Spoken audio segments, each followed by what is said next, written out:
Chairman గారేంటి, EO గారేంటి, JEO గారేంటి, పోలీస్ హెడ్, ఎస్పీ గారి పాత్ర ఏంటి? వీరి మీద మీరు ఏమైనా యాక్షన్ తీసుకున్నారా? తీసుకునే ప్రయత్నమైనా చేశారా? ఎస్పీ గారిని మాత్రం ట్రాన్స్ఫర్ చేశారు. బదిలీ ఈజ్ నాట్ అన్ యాక్షన్.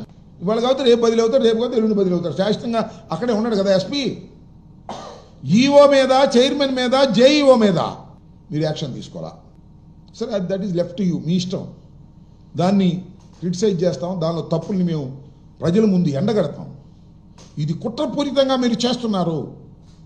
ఇక్కడ ఏంటి కుట్రపూరితంగా చేస్తారు రాంబాబు గారు? వాళ్ళకేం సంబంధం అండి, కుట్ర ఏంటండి అని మీరు అనుకోవచ్చు.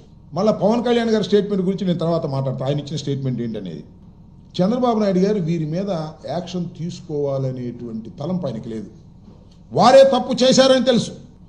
ఎందుకంటే పాలసీ డెసిషన్ ఏదైతే టోకెన్లు డిస్ట్రిబ్యూషన్ కిందే చేయాలని నిర్ణయం తీసుకున్నది ఈఓ, చైర్మన్, జేఈఓ, దానివల్ల ఇది జరిగిందని ఆయన చెప్పాడు. వారి మీద మాత్రం యాక్షన్ లేదు. ఎందుకు యాక్షన్ తీసుకోలేదు అంటే ఈ ముగ్గురు ప్లస్ ఎస్పీ, ఈ నలుగురు కూడా చంద్రబాబు నాయుడు గారు కావాలని తిరుమల తిరుపతికి సంబంధించినటువంటి పోస్టింగ్లు కావాలని ఆయన వేశారు. కావాలని ఏంటండి? కావాలని వేశాడు, కుట్రపూరితంగా వేశాడు.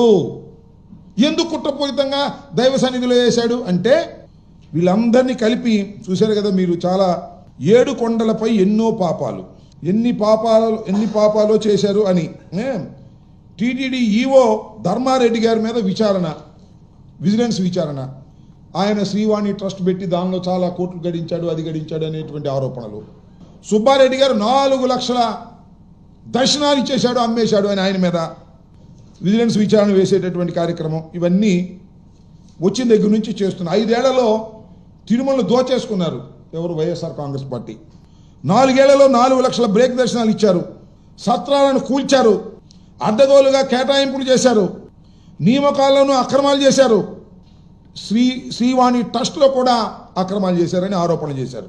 ఈ ఆరోపణలన్నీ కూడా కలిపి ఒక కేసులు కట్టాలి అంటే ఈ నలుగురు కలిసి క్రైమ్స్ మ్యానుఫ్యాక్చర్ చేసే కార్యక్రమం మొత్తం అందరి మీద. ఎవరి మీద? ధర్మారెడ్డి మీద, సుబ్బారెడ్డి గారి మీద, వీళ్ళందరి మీద క్రైమ్స్ని మ్యానుఫ్యాక్చర్ చేసి ఆ క్రైమ్స్ని పెట్టి ఆ క్రైమ్స్ ద్వారా వీళ్ళని అరెస్ట్ చేయాలని. దీంతోపాటు లడ్డూ వివాదం, లడ్డూలో కొవ్వు కలిసిందని ప్రచారం, దాన్ని కూడా తిమ్మిని బమ్మిని చేసి జగన్మోహన్ రెడ్డి గారి ప్రభుత్వం మీద కేసులు పెట్టాలని. అంటే నేను ఇక్కడ చాలా స్పష్టంగా చెప్పదలుచుకున్న అంశం ఏమిటంటే ఈ నలుగురు మీద యాక్షన్ తీసుకునేటటువంటి నైతికమైన హక్కు ఆయనకి లేదు. ఎందుకంటే ఈ నలుగురిని పంపించింది వీరందరి మీద వైఎస్ఆర్ కాంగ్రెస్ పార్టీకి సంబంధించినటువంటి నాయకులు ఎవరైతే అక్కడ పనిచేశారో వారందరి మీద కేసులు మ్యానుఫ్యాక్చర్ చేసి పెట్టే బాధ్యతనిచ్చి పంపిన తర్వాత వాళ్ళు తప్పు చేస్తే ఎలా శిక్షిస్తారండి? తప్పు చేశారని తెలిసినా కూడా శిక్షిస్తే అవి బయటకు వస్తాయి కదా. అందుకని ఎస్పీని సింపుల్గా పోస్ట్ చేశారు, అక్కడ నుంచి అలా తప్పించారు. తిరుపతి కన్నా ఇంకా మంచి పోస్టింగ్ ఇస్తారు, చూసుకోండి, నేను రాసుకోండి చెప్తా. తిరుపతి కన్నా మంచి పోస్టింగ్ ఇస్తారు, ఎందుకంటే ఆయన సేవ చేశాడు కదా అక్కడ, ఎవరికి? ప్రజలకు కాదు. మా చెవిరెడ్డి భాస్కర్ రెడ్డి మీద ఫాల్స్ కేసు పెట్టారు కదా, ఫోక్సో కేసు. సరే, అఫ్ కోర్స్ తర్వాత కంప్లైంట్ వచ్చి అన్యాయం అక్రమం అన్నాడు, అది వేరే విషయం.